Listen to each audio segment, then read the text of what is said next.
Hello folks, and welcome back to the Restaurant Show. We are so pleased to be here at Babe's Grill and Bar at 5614 Schrader Road on Madison's west side. Thank you for having us. I'm going to make some introductions quickly here. This is the owner of Babe's Grill and Bar, Lynn Haker. Good day. Good day to you, sir.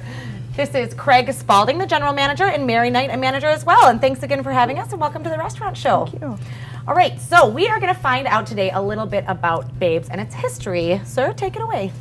We started in 1988. I had worked for chains before that, but I had an opportunity. I had an investor that helped me get started. Okay. And we started on the corner of Whitney and Odana, right now where Nano's restaurant is. I'll give them a little plug. Okay. And we were there for 5 years.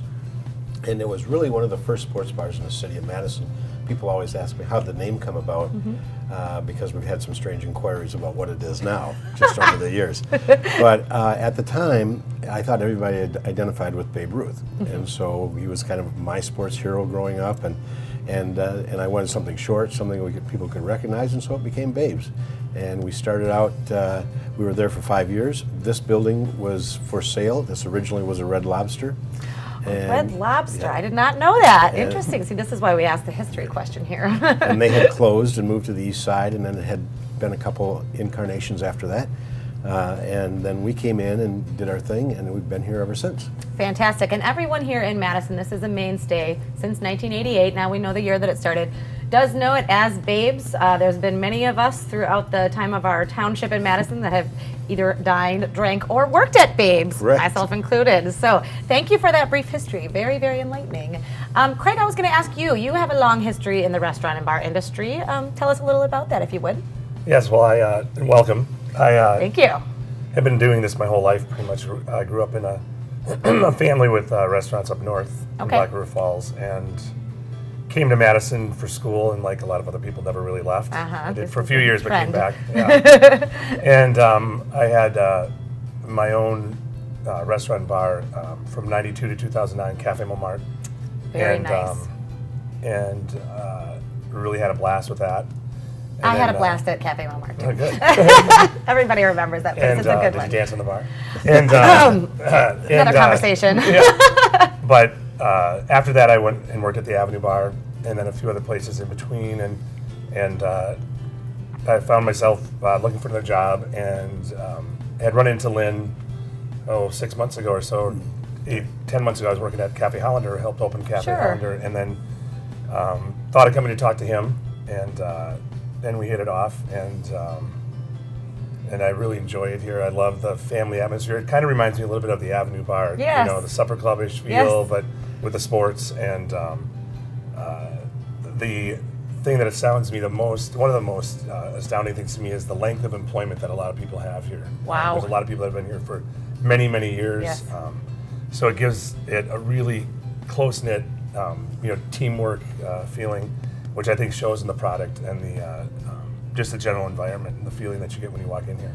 Yes, because I know from working in the restaurant and bar industry, the turnover is often very high. It is difficult to find staff who will kind of sign into that family, home away from home, second family feeling, because really when you work all the time with people, you need to get along with them and be able to associate with them in a productive way. And in a restaurant, I mean, you need to do that quickly and efficiently, right? So if you don't figure out how to communicate well with people and work alongside and continue being nice to people, then that's a hard environment to manage. So well done with all of you. I think that. I please. didn't mean to interrupt you. Not at all. Please right go now, ahead. it's one of our most difficult jobs is to find staffing and to find people that want to be around and actually understand customer service. Because if you listen and read surveys, service is a key priority, and so it's become really, really difficult for us and for every restaurant in the city. Absolutely, and there's many, many restaurants in Madison, and it's hard to keep good staff there. I mean, it really is. I think that longevity is quite important and something that Babe's should be well known for. So now all of you know that, and that's a wonderful thing to be able to tell everybody out there that you have this close-knit family environment here, and everyone's welcome and people stay. I think that brings me to Mary. How long have you been at Babe's, I've and what been keeps here you? for 13 years. Wow! And congratulations, and to you thank too for that. It's great. She does a Some great days job. it's great, right? What keeps me here, it is like a family atmosphere, and it's my home away from home. And the people that I work with, the customers as well. We have a lot of customers that are here every day.